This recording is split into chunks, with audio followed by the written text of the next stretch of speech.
Hello అందరికీ welcome back my channel.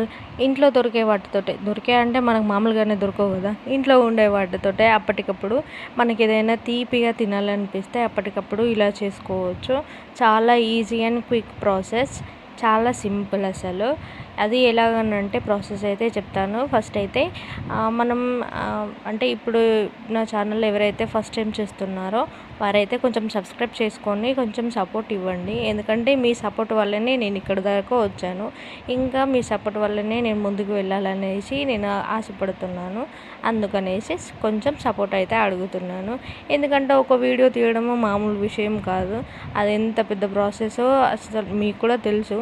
ఎందుకనంటే చూసేవారికి కూడా కొంచెం అర్థమవుతూ ఉంటుంది కదా, వీళ్ళు ఎంత కష్టపడుతున్నారు బ్యాక్ కెమెరా అనేసి.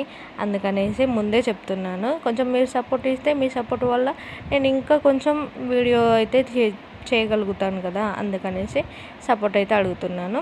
సరే, ప్రాసెస్ అయితే చూద్దాం రండి. ఇవి చూస్తున్నారు కదా, వీటిని ఏమంటారో నాకు కూడా తెలియదు. కాకపోతే ప్రాసెస్ తెలిసాక మీరే కామెంట్ చేయండి. ఆ ప్రాసెస్ ఏంటి అని అంటే, ఒక కప్పు బొంబాయి రవ్వ, ఒక కప్పు పాలు ఫస్ట్ పోసేసుకొని దాన్ని కొంచెం ఉండలుగా లేకుండా అలా కలుపుకొని ఒక 10 నిమిషాలు అయితే పక్కన పెట్టుకోవాలి. ఎందుకనంటే పిండి అనేది గట్టి పడుతుంది. తర్వాత దాన్ని ఒక మిక్సింగ్ బౌల్లోకి తీసుకొని ఒక 2 మినిట్స్ అట్లా మిక్సీ చేసి దాంట్లోనే నేను ఏ కప్పుతోనైతే తీసుకున్నానో 1/2 కప్పు బెల్లం తీసుకోవాలి. బెల్లం తీసుకొని ఒక్కసారి గ్రైండ్ చేశాక మళ్ళీ మిక్సింగ్ బౌల్లోకి తీసుకొని ఒక కప్పు బియ్యం పిండి, ఒక కప్పు గోధుమ పిండి తీసుకొని కొంచెం ఇలాచి, అప్పటికప్పుడు ఇలాచి దంచి వేసుకుంటే అయితే చాలా బాగుంటుంది.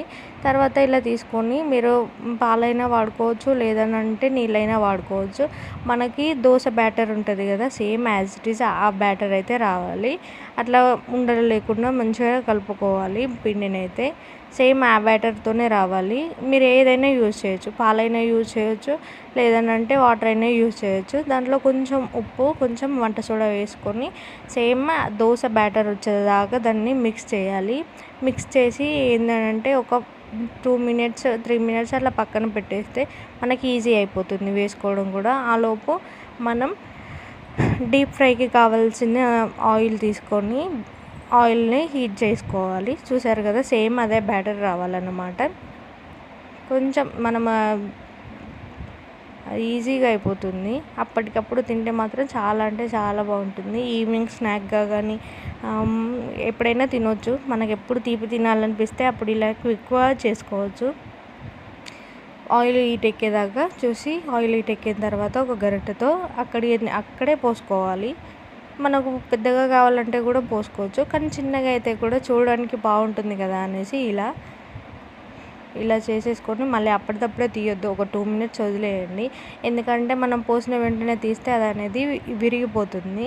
అందుకనేసి అప్పటికప్పుడు చేసుకోకూడదు. ఒక 2 మినిట్స్ తర్వాత రంగు మారుతుంది కదా, బ్రౌన్ కలర్ రాగానే అలా తిప్పేసి ఇంకో మరోవైపు కాల్చుకొని తీసేసుకోవడమే. అలాగే పిండి ఎంత ఉంటే అంత చేసుకొని అన్నిటిని తీసేసుకొని పక్కకు పెట్టుకోవడమే. చూసారు కదా, అంతే సింపుల్ అండ్ క్విక్గా. మీకు ఈ వీడియో ఎలా అనిపించిందో నాకు కామెంట్ అయితే చేయండి. కామెంట్ చేసిన తర్వాత ఈ వీడియో ఎవరు తీశారు, ఎక్కడి నుంచి ఈ వీడియో నాకు వచ్చింది అనేది నేను నీకు నెక్స్ట్ వీడియోలో చెప్తాను. ఎందుకనంటే ఈ వీడియో నేను తీసిన వీడియో అయితే కాదు, నా కోసం తీసి పెట్టిన వీడియో. ఎందుకు వీడియోని వేస్ట్ చేయాలి అనేసి ఈ వీడియో అయితే పోస్ట్ చేసుకుంటున్నాను. మీరైతే మస్ట్గా ట్రై చేయండి. చాలా అంటే చాలా బాగుంటుంది. ఎక్కువ తీపి ఉండదు, ఎక్కువగా అంటే తీపి తక్కువ ఉండదు, ఎక్కువగా ఉండదు, మీడియంగా ఉంటుంది. కానీ టేస్ట్ మాత్రం భలే ఉంటుంది. ఎందుకంటే మనం అప్పటికప్పుడు చేస్తున్నాం కదా, ఎక్కువ స్టోర్ చేసుకోవడం కాకుండా అప్పటికప్పుడు చేసుకుంటేనే బాగుంటుంది. మీరేమంటారు?